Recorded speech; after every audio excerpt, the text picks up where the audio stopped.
नमस्कार सभी साथियों को स्वागत करता हूं सबका इस यूट्यूब चैनल पर जिसका नाम है स्टडी विद पीएन लोधा। साथियों, आज का ये टेस्ट नंबर 3 है। सुबह ही बोल दिया था 9 से 10 के बीच में आपके साइकोलॉजी का टेस्ट आएगा। साइकोलॉजी का गोल्डन पेपर नंबर 36 है। कल भी 42 प्रश्न लेकर आया था 11वीं 12वीं से, और आज 50 क्वेश्चन लेकर आया हूँ। लास्ट समय में प्रश्न मैंने पहले भी करा रखे हैं हालांकि, लेकिन कुछ प्रश्न नए भी आपको मिलेंगे, बेहतरीन प्रश्न मिलेंगे, और लास्ट समय में इन प्रश्नों को रिवाइज जरूर करिएगा। 50 प्रश्नों को कितना टाइम मानते हो आप, कितने टाइम में हल करा दूंगा समझाते हुए? साथियों, मैक्सिमम 30 मिनट, 30 से 32, 33, 35 तक हो सकते हैं। मैक्सिमम 35 मिनट में 50 प्रश्नों को हल कर लेंगे, और वो भी समझते हुए। ठीक है, तो चलिए शुरू करते हैं इस वीडियो को। ज़्यादा टाइम लूँगा नहीं, मुझे पता है कितना अनमोल है आपका टाइम। तो पहला क्वेश्चन देख लेते हैं साथियों। देखिए, पहला क्वेश्चन है, इदम शासित होता है वास्तविकता के सिद्धांत द्वारा, प्रतिक्रिया के सिद्धांत द्वारा, नैतिकता के सिद्धांत द्वारा और आनंद के सिद्धांत द्वारा। साथियों, इड, ईगो, सुपर ईगो, इदम, अहम, परम अहम, किसने बताया? सिगमंड फ्राइड ने। बस वो टाइम है, नाम लेते ही सब कुछ याद हो जाना चाहिए। तो इदम सुखवादी सिद्धांत पर आधारित होता है, हमेशा खुद के सुख की प्राप्ति हेतु कार्य करता है।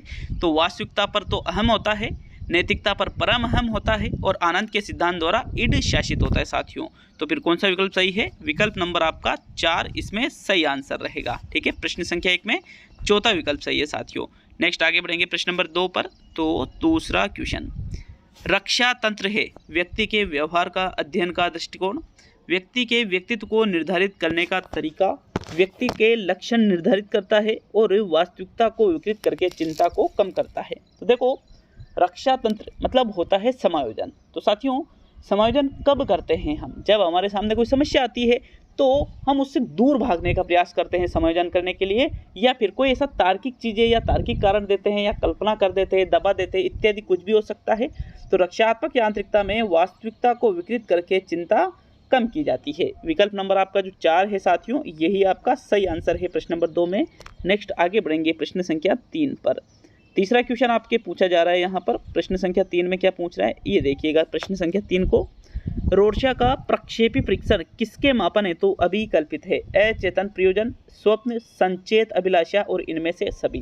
रोर्शा का शाही डब्बा परीक्षण व्यक्ति के अचेतन मन का अध्ययन करता है साथियों, इसलिए अचेतन प्रयोजन विकल्प नंबर 1 आपके प्रश्न संख्या 3 में सही रहेगा। क्लियर है सभी के?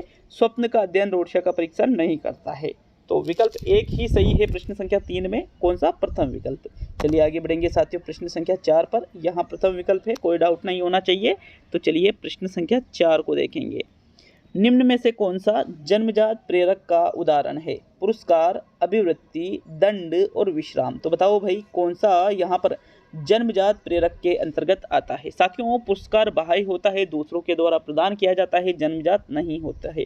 दंड बाह्य होता है, दूसरों के द्वारा दिया जाता है, जन्मजात नहीं होता है। विश्राम या अभिवृत्ति, तो साथियों इन दोनों में से भी अगर बेस्ट विकल्प का चयन करें तो विश्राम को यहाँ पर हम प्रथम चॉइस देंगे जन्मजात प्रेरकों के अंतर्गत। तो चौथा ही विकल्प सही माना जाएगा। नेक्स्ट प्रश्न नंबर 5 पे आते हैं।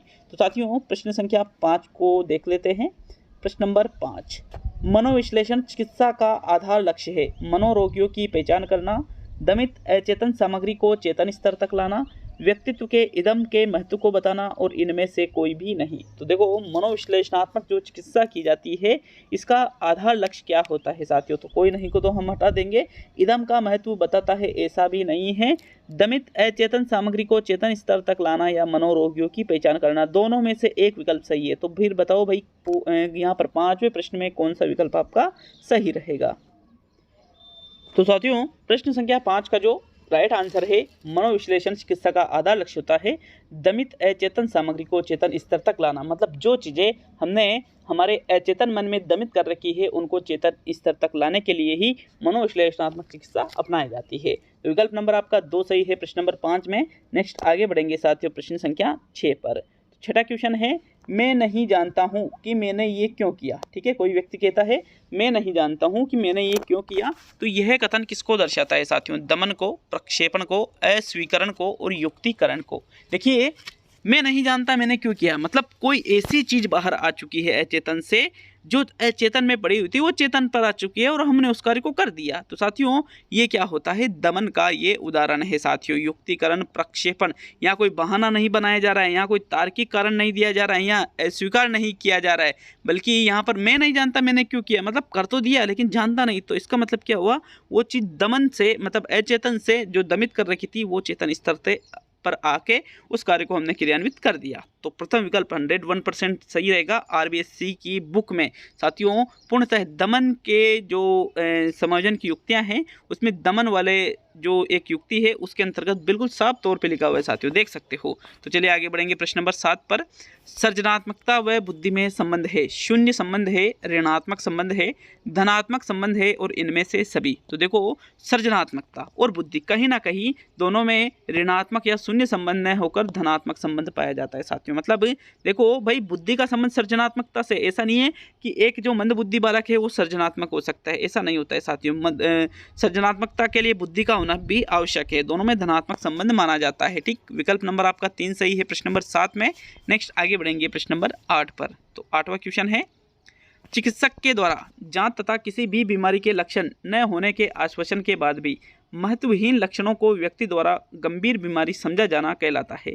काय आलंबिता, स्वकाय दुश्चिंता रोग, विच्छेदी स्मृति लोप और बहुव्यक्ति। समझना बात को कि एक चिकित्सक की जांच के द्वारा आपने मतलब समझो आपने कहीं पर आपने खुद की जांच करवाई है किसी रोग के लिए, तो चिकित्सक ने कहा कि भाई आपको कुछ भी नहीं हो रहा है, आपको लगता है कि मुझे कुछ हो रहा है, लेकिन चिकित्सक ने क्या कहा, आपको कुछ भी नहीं हो रहा है। उसके बाद में भी आश्वासन देने के बाद में भी महत्वहीन लक्षण आप सोचते हो, करे यार मेरे तो ये भी लक्षण है, मेरे तो वो भी लक्षण है और मुझे तो कोई गंभीर बीमारी है, मैं बहुत जल्द मरने वाला हूँ। तो साथियों ऐसी स्थिति को स्वकाय दुश्चिंता रोग के नाम से जाना जाता है। दूसरा विकल्प आपके प्रश्न नंबर 8 में सही है।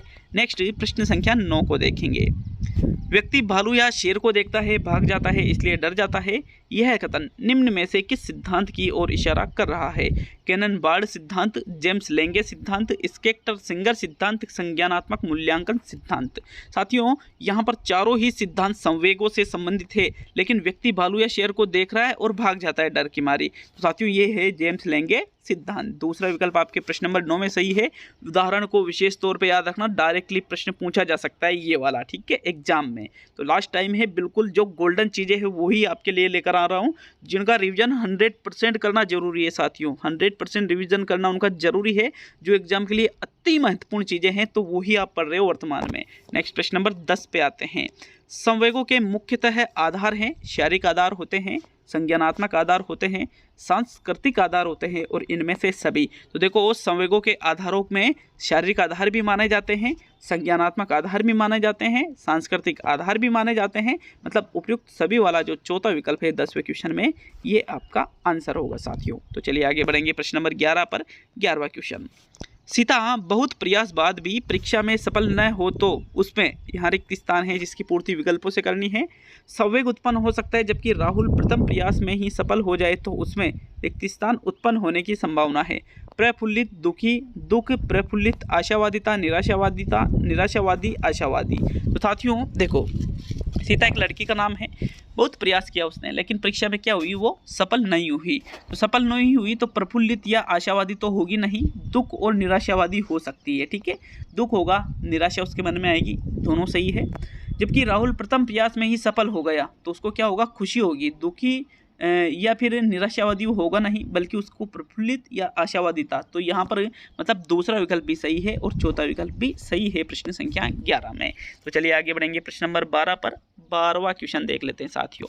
आपके प्रश्न संख्या 12 है, मैस्लो ने चौथे क्रम पर किस आवश्यकता को रखा है? साथियों शारीरिक आवश्यकता को रखा है, आत्मसिद्धि की आवश्यकता को रखा है, सम्मान की आवश्यकता को रखा है और प्रेम की आवश्यकता को रखा है। तो देखो जो मैस्लो ने अपना सिद्धांत दिया है, कौन सा, आवश्यकता का पदानुक्रम सिद्धांत। तो साथियों उसमें इन्होंने 5 प्रकार की आवश्यकताओं का उल्लेख किया है, जिसमें प्रथम प्रकार पे शारीरिक है, दूसरे पे साथियों शारीरिक के बाद में सुरक्षा की आवश्यकता है, तीसरे में प्रेम की आवश्यकता है, चौथे में सम्मान की आवश्यकता है और 5वें में आत्मसिद्धि की। अर्थात यहाँ पर चौथा पूछा है तो फिर सम्मान की आवश्यकता सही विकल्प आपका रहेगा प्रश्न नंबर 12 में, थर्ड विकल्प। नेक्स्ट आगे बढ़ेंगे प्रश्न संख्या 13 पर। 13वां क्वेश्चन, प्राथमिक प्रबलक का उदाहरण है एक भूखे द्वारा भोजन करना, मोहन द्वारा कक्षा में प्रथम स्थान लाने पर वर्ष के अंत में इनाम देना, सीता द्वारा अच्छा गायन करने पर उसकी प्रशंसा करना और इनमें से सभी। तो भाई प्राथमिक प्रबलक का मतलब होता है जो तुरंत अपनी आवश्यकता की पूर्ति कर दे। जैसे एक भूखे व्यक्ति को आप यदि भोजन दे देते हो तो वो होता है प्राथमिक प्रबलक, तुरंत उसकी भूख मिट जाएगी। विकल्प नंबर आपका 1 सही है प्रश्न संख्या 13 में। नेक्स्ट आगे बढ़ेंगे प्रश्न नंबर 14 पर। तो चलिए 14वें क्वेश्चन की ओर आते हैं।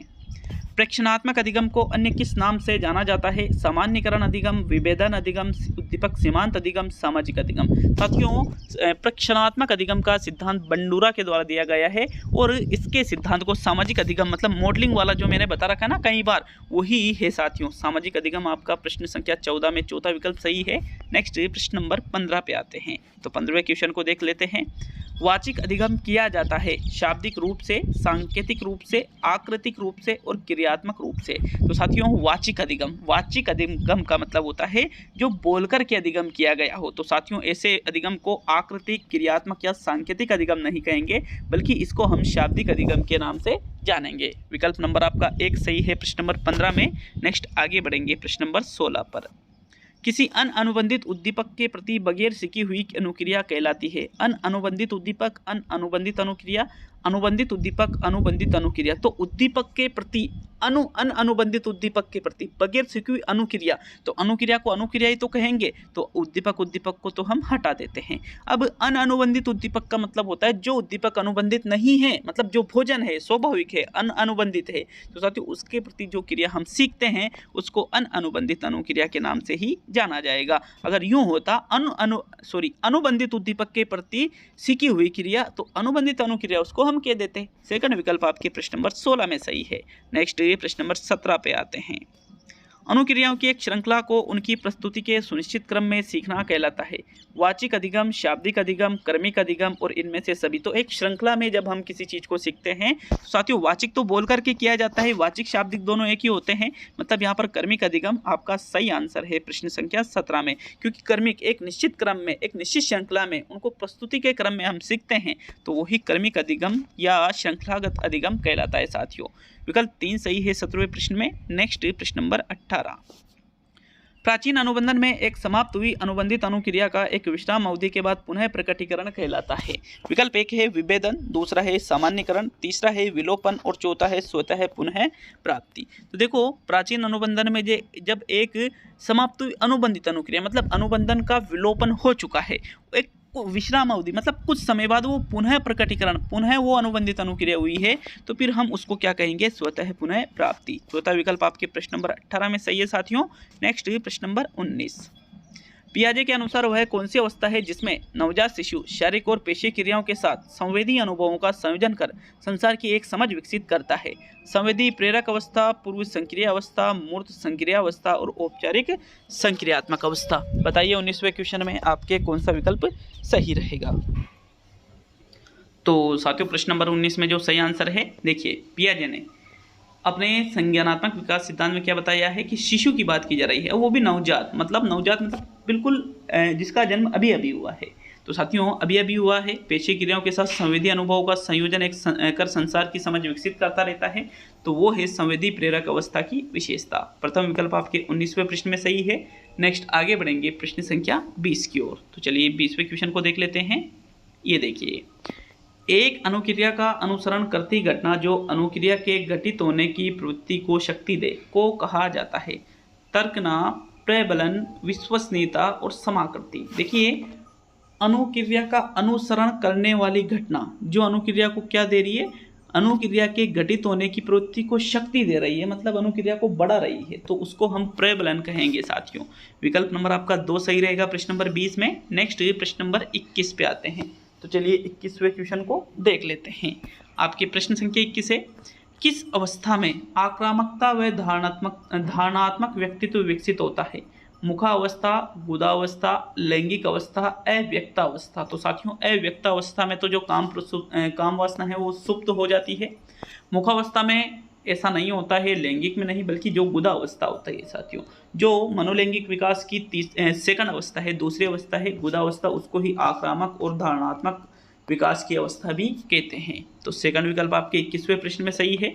नेक्स्ट आगे बढ़ेंगे प्रश्न संख्या 22 पर। तो चलिए 22वें क्वेश्चन को देखते हैं।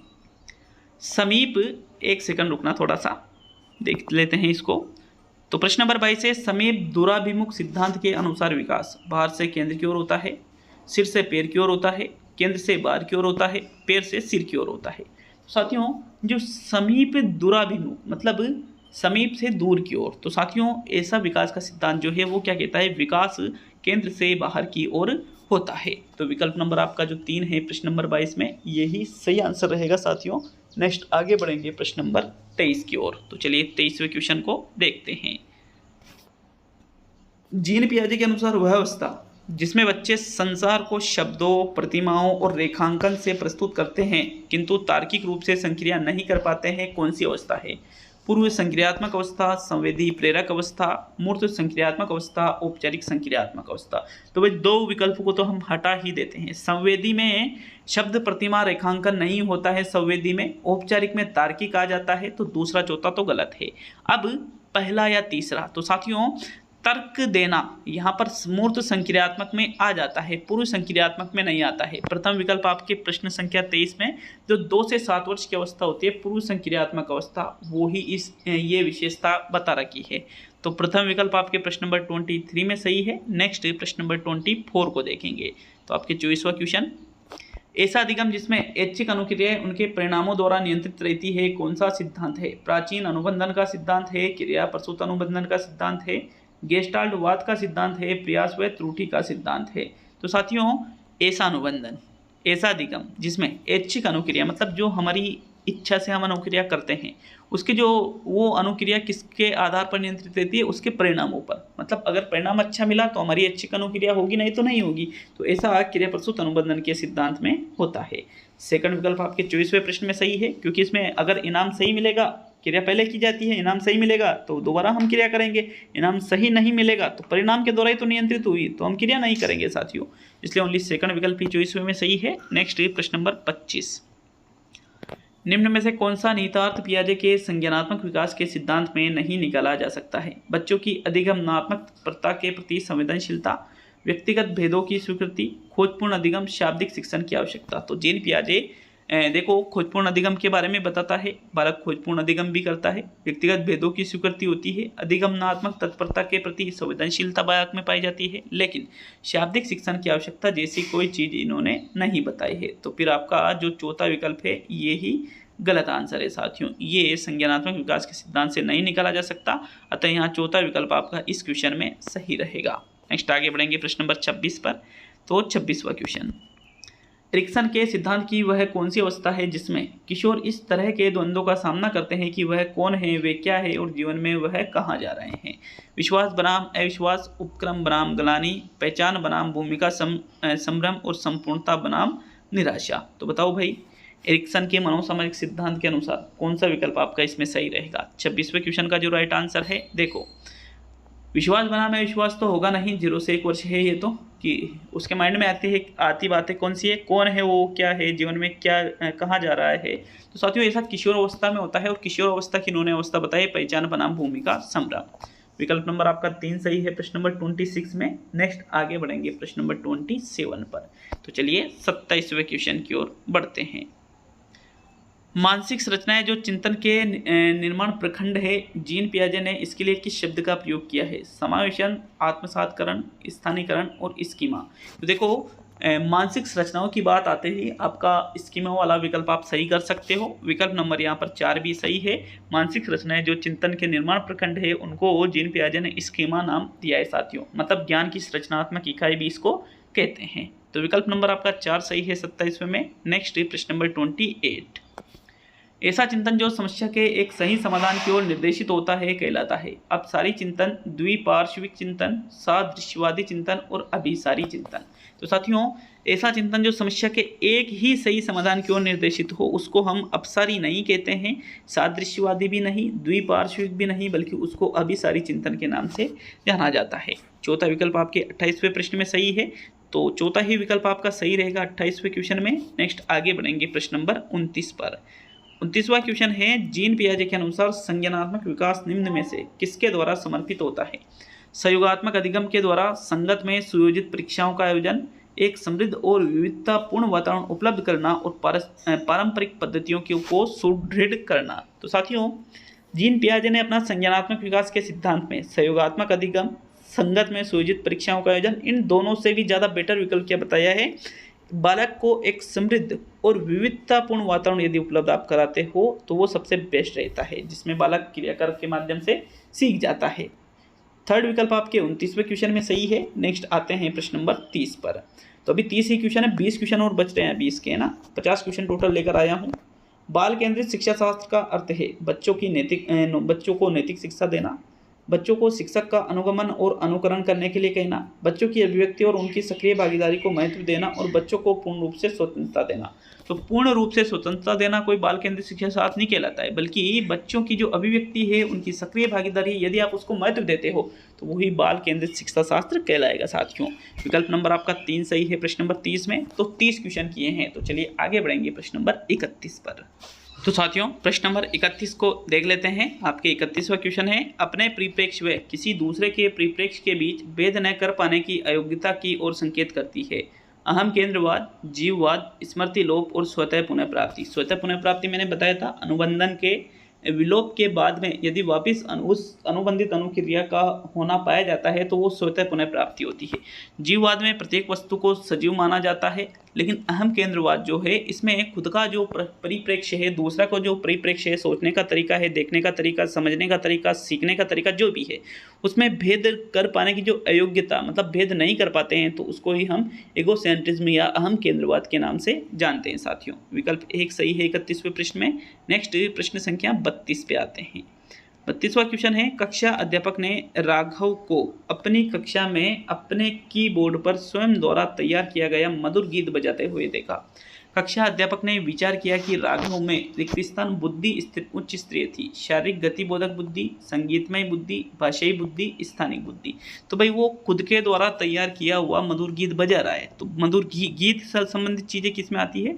संगीतमय बुद्धि में आ जाती है साथियों। दूसरा विकल्प आपके प्रश्न नंबर 32 में सही है। गार्डनर का जो बहुबुद्धि सिद्धांत है उससे संबंधित ये कथन है। तो चलिए नेक्स्ट प्रश्न नंबर 33 पे आते हैं। 33वां क्वेश्चन, किसी स्थिति के कारण उत्पन्न द्वंद्व जिसके सकारात्मक व नकारात्मक दोनों ही पक्ष है, वह व्यक्ति जो समान लक्ष्य द्वारा विकर्षित एवं आकर्षित है, दुविधा की अनुभूति का प्रदर्शन करता है। द्वंद्व का कौन सा प्रकार है? उपागम उपागम द्वंद्व, उपागम परिहार द्वंद्व, परिहार परिहार द्वंद्व और इनमें से सभी। तो देखो, व्यक्ति यहाँ पर सकारात्मक नकारात्मक दोनों पक्ष होते हैं किसी स्थिति के, लेकिन यहाँ पर व्यक्ति जो समान लक्ष्य द्वारा विकर्षित है, विकर्षित मतलब उससे दूर जाना चाहता है, और एवं आकर्षित भी है, उसके पास जाना चाहता है, दो अलग अलग स्थितियों में। तो साथियों, ऐसी स्थिति में विकर्षित का मतलब तो होता है परिहार द्वंद्व और आकर्षित का मतलब होता है उपागम द्वंद्व। तो परिहार उपागम द्वंद्व इसका सही आंसर है, लेकिन परिहार द्वंद्व इनमें से कोई भी विकल्प नहीं है, तो फिर उपागम परिहार को सही करेंगे, क्योंकि परिहार परिहार उपागम उपागम का तो ये है ही नहीं, तो दूसरे विकल्प को सही करेंगे। हालांकि राइट आंसर क्या है? परिहार उपागम द्वंद्व। ठीक है, विकल्प में नहीं होने के कारण ऐसा हम कर रहे हैं। क्वेश्चन डिलीट भी हो सकता है, बट ये कोई आरबीएससी का यूनिक रीट का पेपर हो रहा है तो डिलीट करेंगे इसको, फिर हम यहाँ पर दूसरा विकल्प सही करेंगे साथियों। तो चलिए आगे बढ़ेंगे प्रश्न नंबर 34 पर। आरबीएससी का पेपर नहीं है, आरबीएससी की पुस्तक का पेपर है साथियों। ठीक, आगे बढ़ेंगे प्रश्न नंबर 34 की ओर।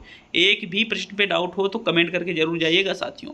प्रश्न नंबर 34 है, प्राथमिक विद्यालय शिक्षक को अपने शिक्षार्थियों को अभिप्रेरित करने के लिए निम्न में से किस रणनीति को अपनाना चाहिए? किस रणनीति को अपनाओगे आप 1 से 5 तक के शिक्षक बनोगे तो? प्रत्येक गतिविधि में प्रेरक के रूप में प्रोत्साहन, पुरस्कार और दंड दोगे। बच्चों को उनकी रुचियों के अनुसार अपने लक्ष्य निर्धारित करने के लिए कहोगे और उन्हें पाने के उद्यम में उनकी सहायता करोगे। पूरी कक्षा के लिए उन्हें मानक लक्ष्य निर्धारित करोगे और उपलब्धि के आकलन के लिए कठोर मानदंड निर्धारित करोगे और प्रत्येक शिक्षार्थी में अंक लाने के लिए प्रतिस्पर्धा को प्रोत्साहित करोगे। तो साथियों, कठोर मानदंड गलत हो गया। फिर पुरस्कार, दंड और प्रोत्साहन, हर एक गतिविधि पे कोई गलत कर रहा है तो ले चाटे ले चाटे ले चाटे, ऐसा करोगे? नहीं करोगे, बल्कि बच्चों को उनकी रुचियों के अनुसार अपने लक्ष्य निर्धारित करने और उन्हें पाने के उद्यम में सहायता करना, ये सबसे बेस्ट विकल्प है साथियों। हम बच्चों को अभिप्रेरित करने के लिए ये चीज करेंगे। सेकंड विकल्प आपके 34वें में सही है। नेक्स्ट प्रश्न नंबर 35। तो 35वां क्वेश्चन, निम्नलिखित में से कौन सा आकलन करने का सर्वाधिक उपयुक्त तरीका है? आकलन शिक्षण अधिगम में अंतर्निहित प्रक्रिया है।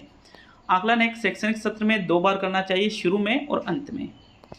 तीसरा है आकलन शिक्षक के द्वारा नहीं बल्कि किसी बाह्य एजेंसी के द्वारा करना चाहिए। और चौथा है आकलन सत्र की समाप्ति पर करना चाहिए। तो भाई सत्र की समाप्ति पर ही करोगे, बीच में क्या करोगे? फिर गलत है ना ये। तो शिक्षक के द्वारा नहीं, बाह्य एजेंसी करेगी। क्यों? शिक्षक को आकलन करने की समझ बिल्कुल नहीं होती है, तो ये भी बिल्कुल गलत हो गया। सत्र में 2 ही बार क्यों करें? बीच बीच में भी तो कर सकते हैं। मतलब आकलन शिक्षण अधिगम में अंतर्निहित प्रक्रिया मानी जाती है साथियों। विकल्प 1 सही है 35वें में। नेक्स्ट प्रश्न नंबर 36 पे आते हैं। तो 36वां क्वेश्चन देख लेते हैं क्या पूछा जा रहा है। स्वप्न निद्रा से किसका संबंध है? सेतु या पोंस का, सेरिबेलम का, मेरु रज्जु का और मध्य मस्तिष्क का। कई बार बता चुका हूँ, स्वप्न निद्रा का संबंध साथियों सेतु या पोंस से होता है। किससे? सेतु या पोंस। विकल्प नंबर आपका 1 सही है 36वें में। नेक्स्ट प्रश्न नंबर 37।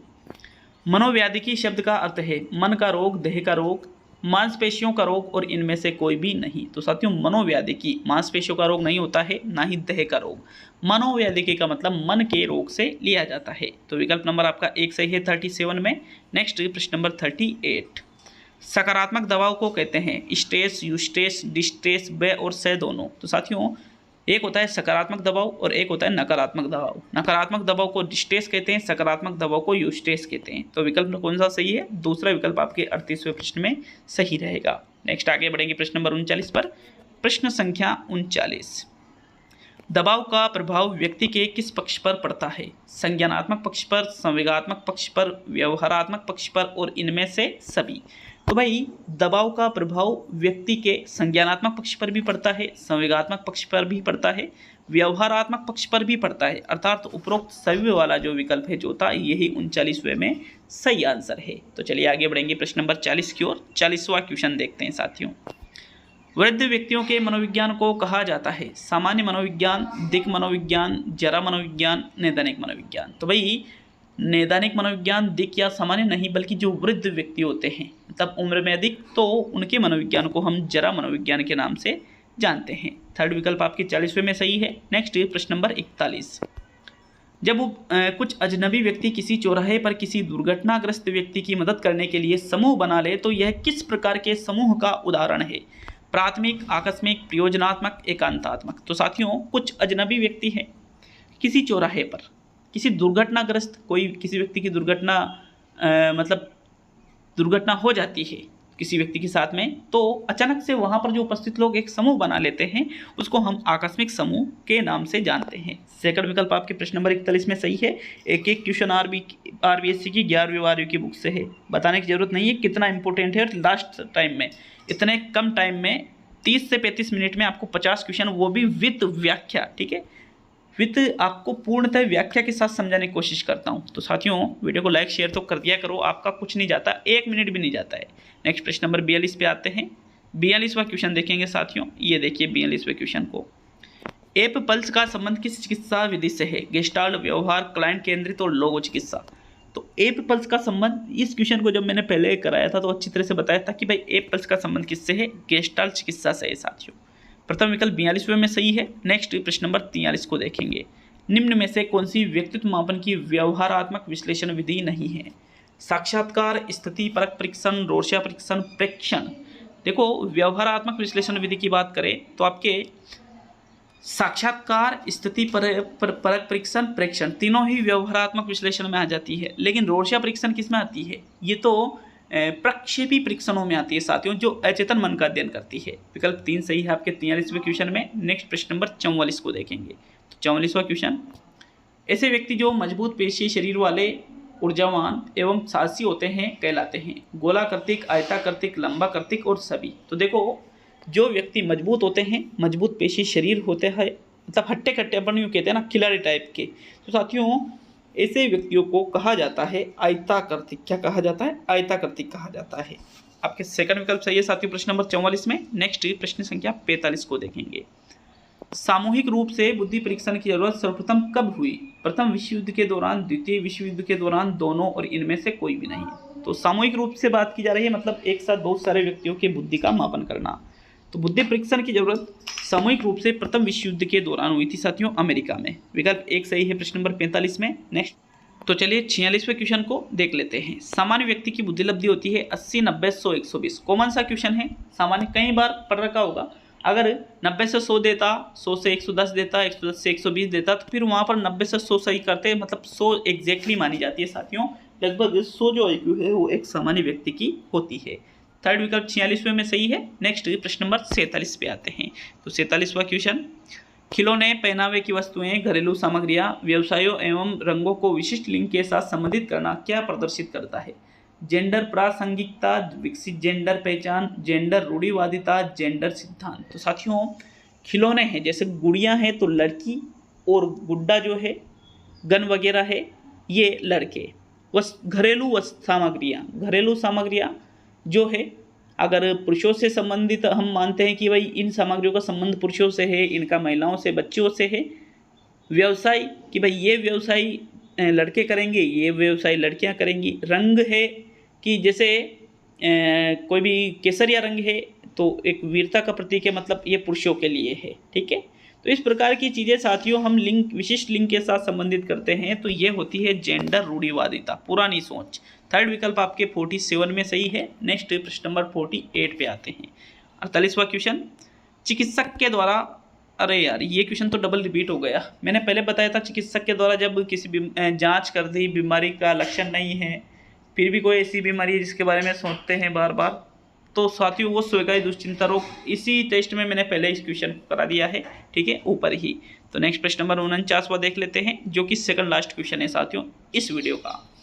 निम्नलिखित में से कौन सी अधिगम की मुख्य प्रक्रिया नहीं है जिसके द्वारा सार्थक अधिगम गठित होता है? अन्वेषण एवं पारस्परिक क्रिया, पुनरावृत्ति एवं अभ्यास, निर्देश एवं संचालन, और स्मरण व कंठस्थीकरण। तो साथियों मुख्य अधिगम प्रक्रिया के अंतर्गत अन्वेषण करके, खोज करके सीखना, पुनरावृत्ति अभ्यास से सीखना, निर्देशन संचालन से सीखना, ये तो इम्पोर्टेंट मानी जाती है। लेकिन स्मरण और कंठस्थीकरण ये चीज़ें इम्पोर्टेंट नहीं मानी जाती है अधिगम की मुख्य प्रक्रिया में। विकल्प 4 सही है प्रश्न नंबर 49 में। अब आज का अंतिम और 50वां क्वेश्चन, कमेंट करके जाइएगा कितने क्वेश्चन आपने 50 में से सही किए हैं, ठीक है, जरूर कमेंट करें इसके लिए। तो चलिए अंतिम और 50वां क्वेश्चन देख लेते हैं। आस्था, श्रद्धा, प्रेम, सहृदयता, संवेदनशीलता के गुण शिक्षण के किस उद्देश्य के अंतर्गत आते हैं? रचनात्मक कार्यों में भौतिकता लाना, सद्वृत्तियों का विकास करना, भाषा तत्व का ज्ञान प्राप्त करना, और साहित्य का रसास्वादन करना। तो साथियों यहाँ पर है आस्था है, श्रद्धा है, प्रेम है, सहृदयता है, संवेदनशीलता है, ये चीज़ें हमारे सद्वृत्तियों के अंतर्गत आती है, अच्छी आदतों के अंतर्गत। विकल्प नंबर आपका 2 सही है 50वें क्वेश्चन में। तो आज का ये तीसरा टेस्ट पूरा हुआ। पहला टेस्ट आपके पर्यावरण का डाला था, दूसरा टेस्ट आपके हिंदी का 8 बजे डाल दिया था, तीसरा टेस्ट ये साइकोलॉजी 9 से 10 का नाम लिया था, तो आपके ये 10 बजे टेस्ट आ चुका है साथियों। अब मिलते हैं अगले वीडियो में। बहुत बहुत धन्यवाद सभी का। हो सकता है शाम को एक सेक्शन वीडियो का टेस्ट 51 प्रश्नों का अपलोड कर दूं, तो तैयार रहिएगा हर टाइम, ठीक, क्योंकि बेस्ट से बेस्ट तैयारी आपको लास्ट टाइम में मिल जाएगी। तो मिलते हैं अब अगले वीडियो में। बहुत बहुत धन्यवाद सभी का।